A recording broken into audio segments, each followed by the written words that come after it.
ABC 57 News at 11. Taking a closer look at concussions, Hall of Fame athletes, officials, and sports medicine specialists are all speaking only with ABC 57 News tonight about head injuries and the deadly effects of CTE. Now, it all stems from a recent study released from the Boston University School of Medicine and the VA Boston healthcare system. This study revealing an alarming connection between CTE and football. Thanks for joining us. I'm Colleen Borman. I'm Brian Dorman, only on ABC 57 News here tonight after the Bachelorette. Vahid Sadarizadeh diving into those numbers. He joins us live from St. Joe High School in South Bend. And Vahid, you talked with players, you talked with coaches, officials, even a sports medicine doctor specializing in concussions. How serious of a problem is this for high school athletes? Yeah, Brian, let's put it this way. We all know, if you weren't a believer before, we all know now that this disease is creating a rippling effect all the way down to the high school level. And the repercussions are devastating. Stronger, faster, better. Only weeks away from the official start of the 2017 football season, players are feeling that rush of adrenaline. Chronic traumatic encephalopathy. But it's a new study released by the Boston University School of Medicine and the VA Boston healthcare system that's hitting hard with those between the sidelines. Chronic means long-term.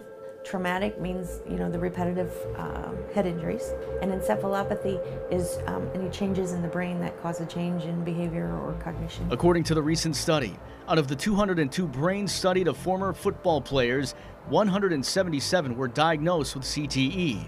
That's a staggering 87%. Out of that 177, 90% played on the college level, and 21% were high school athletes. It's very troubling. Dr. Linda Mansfield has studied concussions and football-related injuries for nearly 2 decades and works closely with the high schools in St. Joe County.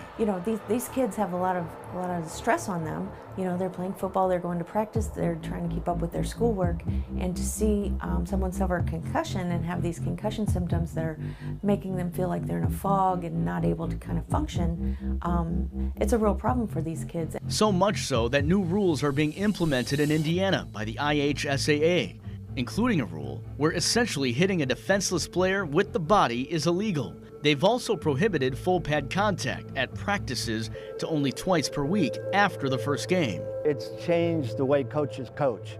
It's changed in the way techniques of tackling are coached.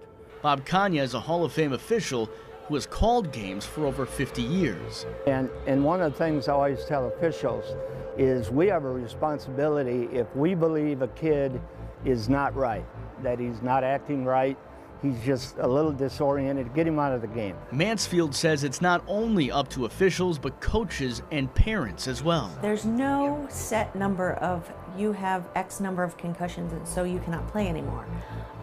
But what I tried to discuss with the players and with the parents is, if we start seeing some symptoms that aren't resolving and that seem to be permanent, it might be time to take this a little more seriously and protect your brain by not going back into the game. The repercussions of staying in the game can be deadly in the long term.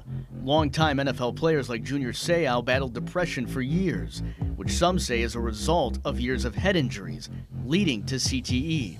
Former Notre Dame wide receiver and NFL Hall of Famer Tim Brown, who knew Seau well, says he will not shy away from putting his son in football because of this new report. My son played football last year. I was a coach, we went over tackling and all that. We had an incredible year, not one head problem the whole year. I'm not going to let him shy away because he's a very aggressive kid.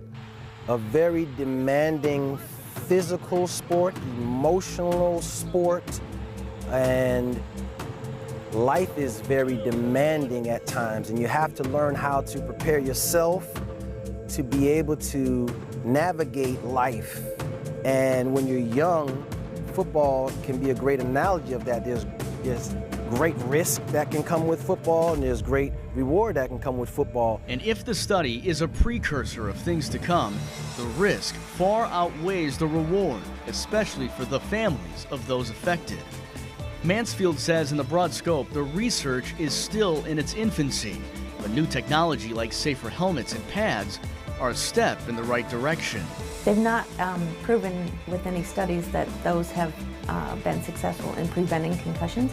What they have found successful is changing the training and changing the rules. And as athletes get stronger, faster, better, the hope is to make an often described violent sport safer. And as Mansfield pointed out, helmets like these, this is the one that Edwardsburg High School uses. They replaced them just about a year or two ago. She says there's no study, Brian and Colleen, to prove that these are safer than the old helmets. There's not a study out there right now to show those results, but she is urging athletes and coaches alike to make sure that they have the right size helmet and to make sure their straps and they are strapped in properly when they're on the playing field for practice or in a game type situation. Now, if you'd like to find out more about CTE or the study itself, you can log on to our website. I'll post a link there on abc57.com.